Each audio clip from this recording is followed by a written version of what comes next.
अगाध ज्यांची असे करणी, अतर्क्य ज्यांची विचारसरणी, ज्यांनी रूढीला घातली गवसणी, वंदन त्यांना त्रिवार. महाराज देशोदेशी जात, दर्शनास गर्दी उसळत, लोक अनेक प्रश्न विचारित, महाराजांना भक्तीने. प्रत्येक प्रश्नावर महाराज प्रदीर्घ प्रवचन करीत, विद्वत्ता त्यांची कळून येत, मुद्दे सूद प्रवचन. जणू ज्ञानाचा वाहे झरा, विचारांचा सुसाट वारा, कल्पनांचा भव्य भारा, रूढी उखडून टाकली.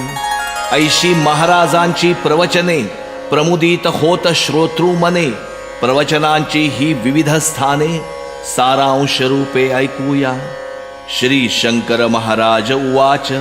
सुख शांती समाधान सर्वांनाच हे हवे असून, त्यास्तव धडपड चालली. सुख शांती समाधान म्हणजे नक्की काय असून, हे आधी घ्या समजून. सुख कशाला म्हणतात, ज्यामुळे असुख निर्माण होऊन, मनशांती जात बिघडून. असे अडथळे दूर सारून, सुख शांती मिळत असे. इच्छा ईर्षा असूया वासना, महत्वाकांक्षा हवरेपणा, अतृप्ती विविध कामना, जीवन गढूळ याने हो. त्यामुळे सुख शांती समाधान या गोष्टी नष्ट होऊन, ग्रंथ पुराणे वाचून पांडित्य तुम्हाला भेल. अहंकार होईल निर्माण, त्यामुळे न मिळणार समाधान. सुखदुःखाचे मूळ जाण, मनाच्या अस्थिरतेमध्ये जितक्या तटस्थपणाने मनाच्या सूक्ष्म हालचालींचे निरीक्षण करून समजून घेण्याचे प्रयत्न जेवढे कराल, तेवढ्या प्रमाणात समस्यांची उकल होईल पहा त्यांची. आत्मसंशोधन हा त्यावरती उपाय आहे एकच. दुसऱ्याचे मार्गदर्शन, गुरु मंत्र ग्रंथ पुराण, उपयोग यांचा मुळीच नसून शुद्ध वंचना असेही. जग झपाट्याने असे बदलत, जीवनमूल्ये बदलत सतत. गुरु शब्दास जुन्या जमान्यात महत्व होते आगळे. सामाजिक धार्मिक नैतिक अधिष्ठान होते गुरु शब्दात. आता त्याचा मागमूसही नसत, महत्व गेले लयाला. पूर्वीच्या जीवनात भौतिकतेला स्थान नसत, आजच्या जीवनात असत भौतिकतेलाच महत्व. आजची जीवनमूल्ये सारी भौतिक सुखे मिळतील कशी, या एकाच कसावरती पारखली जातात. पूर्वीच्या जीवनात ज्या विचारसरणीने सुखी शांत जीवन समाधानी बनत समृद्ध होत असेच, त्या विचारसरणीला बळी देऊन नवी भौतिक जीवन पद्धत स्वीकारली आहे आपण. शाश्वत मूल्ये विसरलो. गुरु ग्रंथ मंत्र उपदेश याचा पूर्वी घनिष्ठ संबंध, आजच्या भौतिक विचारसरणीत महत्व त्यांचे नच उरले. सध्या भक्ती कशाशी खातात, श्रद्धा म्हणजे काय असत, प्रेम कशाला म्हणतात, पैसा धर्मच आजचा. सत्य नीती सदाचार हे पदार्थ असू शकतात काय, यांचा जेथे पत्ताच नसत, तिथे गुरुपदेश कसा कळे. सध्या अडचणी निवारण्यास गुरु हवाय सर्व लोकास. अडचणी दूर न झाल्यास चालले दुसऱ्या गुरुकडे. सध्या गुरु या शब्दाला बाजारीपणा आहे आला. गुरुची आवश्यकता न लोकाला, अडचणी निवारक गुरु हवा. ऐहिक अडचणींच्या वेळी उपयुक्त उपयोगी पडणारी गुरु ही संस्था मुळीच नाही किंवा नव्हे उतारा. सत्य श्रद्धा समर्पण बुद्धी भक्ती प्रेम आनंदमय स्थिती यांचा तुम्हाला अनुभव नाही. आजचे गुरु ही असेच. आंधळ्याला आंधळ्याने मार्गदर्शन करावयाचे, काय होईल दोघांचे, दोघे आंधळे जाणोत. स्वतःचे गुरु व्हावे स्वतःच, सर्वात उत्तम मार्ग आहे हाच. तुमच्या सुखाच्या आड तुम्हीच निर्माण करता अडथळे. कुणाच्याही कच्छपी लागू नका, गुरु या खुळात अडकू नका. हेतू न मम गुरुवर टीका, उद्देश समजून घ्या मम. आपल्या समस्या विचारपूर्वक आपण जर सोडवू शकाल, कोणताच प्रश्न कठीण नसत, अनुभव याचा येईल. गुरु शोधावा नाही लागत, गुरुच शिष्य पारखून निवडत. अज्ञान नष्ट करून ज्ञान देत, भाग्यवान हे शिष्य हो. असे शिष्य आपल्या जीवनात गुरुला सर्वोच्च स्थान देतात. गुरुस्तव वाटेल तो त्याग करतात, गुरुस ईश्वर मानती. गुरुवर विश्वास उत्तुंग आढळ, गुरुच्या ज्ञानाबाबत कर्तुम अकर्तुम शक्तीबद्दल संदेह नसतो मुळीच. गुरुलाही शिष्याचे कल्याण कशात हे पुरेपूर असते माहीत. निरपेक्षपणे साधून शिष्यहित उद्धार त्याचा करीत असे.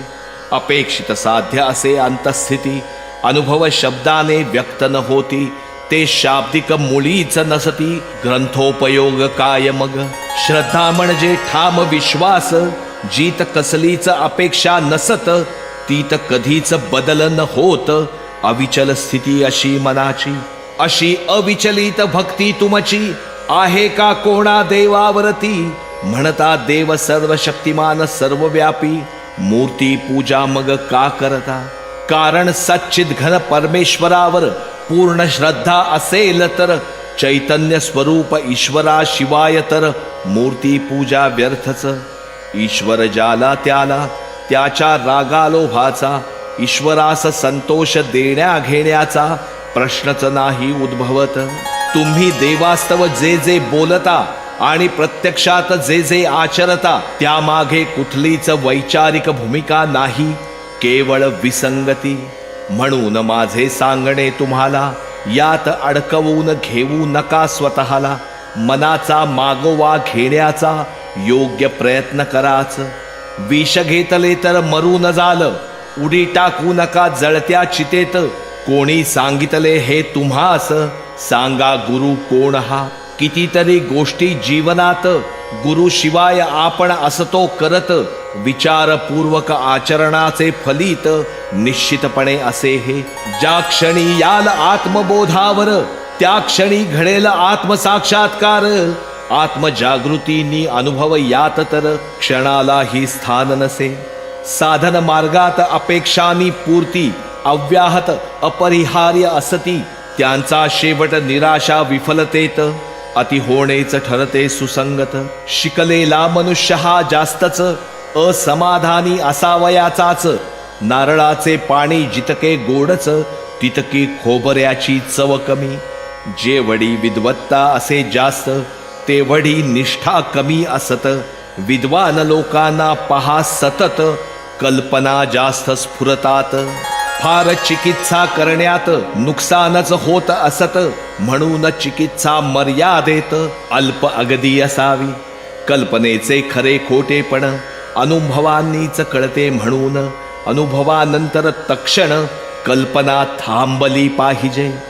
आपल्या अंतरंगात डोकावणे, निरीक्षण व श्रद्धेत मानवाचे जीवन तत्काल बदलून टाकण्याचे असीम आहे सामर्थ्य. तुमच्या प्रत्येक कृतीत अपेक्षा स्वार्थ दडलेला असत. पत्नीकडूनही अपेक्षा असतात, निरपेक्ष निस्वार्थ कुणी नसे. अपेक्षा स्वार्थ पुरा करण्याकरता तुम्ही मित्रांना मदत करता, समाजकार्य दानधर्म करता, कीर्ती प्रतिष्ठा मिळावी. तुमच्या देणगीचे होता कौतुक. दानधर्माचा जेव्हा उदो उदो होत, तेव्हाच तुम्हास बरे वाटत, अन्यथा तुम्ही खवळता. हा अहंकारच आपल्या जीवनात जे जे भव्य अन उदात्त, त्याच्या आड असे येत, हे आत्मसंशोधन करता कळेल. आशा इच्छा हव्यास वित्त, कधी न शेवट यांना जीवनात. सर्वोच्च बिंदू अस्तित्वात या गोष्टींचा नसेच. बोटीतून प्रवास करायचाच, तर बोट डोलणार हलणारच. मळमळ ओकाऱ्या बोट लागणारच. सहन केलेच पाहिजे. विवाह झाल्यावर सर्वांना मूल व्हावे इच्छितांना डोहाळ्यांचा त्रास, प्रसूती वेदना कशा टाळता येतील? त्याप्रमाणे ऐहिक जीवनात कटकटी चुकविता येणार नाहीत. जोपर्यंत हे शरीर असत तोपर्यंत त्याच्या व्याधीही. कोणी मला विचारतात, तुम्ही आम्हाला काय दिले असत? न मागताच मी असे देत, मागण्याची जरुरी का? जी घटना घडलेली असत तीच मी दिलेली असत, तुम्ही मागितले मी दिले नसत. ऐसे काय सांगाते? कशाचीही गरज न जाला, इच्छित नाही पदार्थ कसला. कधी न पैशाच्या मागे तो लागला, संग्रहाचा न हव्यास. ते कुणाची न करती स्तुती, कुणाची मेहरबानगी न संपादती. अप्रसिद्ध अज्ञात असे असती, निर्भय ब्रह्मानंदात. व्यक्तिशः मला कशाची गरज नसत, मला हवे असे काहीच नसत. दुःखी असमाधानी मुळीच नसत, मनशांती कधी ढळत नसे. मज जवळ काही न गमावण्यासारखे, काहीच नसे मिळवण्यासारखे. ईश्वराने जे जे असे निर्मिले त्यात माझ्यात फरक ना. जे समजल्याने जगात समजण्यासारखे काही न उरत, अशा मनाच्या स्थितीस म्हणतात सत्य आत्मदर्शन. जे नाही ते मिळवावयाचे, अशा स्वरूपाचे साध्य नाही ते. ज्याचे स्वरूपच अनिश्चित जिथे, नेती नेती वेद म्हणतात. रूढीचे ओझे बुद्धीवर नसेल, तेव्हा बुद्धीस स्वातंत्र्य मिळेल. आत्मसंशोधनाचे सामर्थ्य वाढेल. महान अनुभव येतात. हे जे अनुभव येतात, हा जो साक्षात्कार असे घडत, हे जे आत्मदर्शन होत, देव यालाच म्हणतात. ऐकावे जीवाचा करून कान, लक्षपूर्वक करावे निरीक्षण. त्यामुळे प्रगल्भ प्रचोदायी महान हुकमी अनुभव येतात. अष्टेंद्रिय शरीरात हालचाल करीत, अशा या निर्विकल्प स्थितीत माणसाला आत्मदर्शन घडत.